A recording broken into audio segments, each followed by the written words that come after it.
ভিডিওটা দেখে বুঝতেই পারছো আমি কোথায় গেছিলাম। হ্যাঁ, আমি আমার মায়ের বাড়িতে গেছিলাম, মা শ্যাম সুন্দরীর বাড়িতে, যেটি অবস্থিত মুকুন্দপুরে। আর সেই দিন ছিল শ্রাবণী অমাবস্যা। কথায় আছে অমাবস্যার দিন নাকি মা নৃত্য দেখতে ভালোবাসে, তাই অনেক নাচের দল এসছিল এবং মাকে নৃত্য করে দেখাচ্ছিল।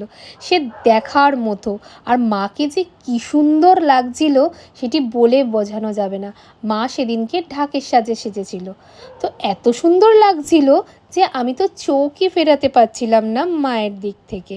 আর জানো তো বন্ধুরা, এই দিনকে মানে অমাবস্যার দিন আরও একটা আশ্চর্য জিনিস হয়, সেটি হচ্ছে পুরো মন্দির অন্ধকার করে সন্ধেবেলায় মায়ের আরতি হয়। আর বোঝা যায় যে মা নাকি সেদিনকে জীবন্ত হয়ে ওঠে, গায়ে কাটা দেওয়ার মতো না, কিন্তু হ্যাঁ এটাই সত্যি। সেই দিনকে যদি কেউ মন থেকে মায়ের কাছে কিছু চায়, মা তাকে ফেরায় না, মা সবার মনোবাঞ্ছা পূরণ করে। তো সে এক দেখার মতো দৃশ্য হয়, পুরো মন্দিরটি অন্ধকার হয়ে থাকে আর মা যেন জীবন্ত হয়ে ওঠে সেই দিনকে। তো দেখা হচ্ছে এরকমই একটা ভিডিও নিয়ে। Till then tata, bye by.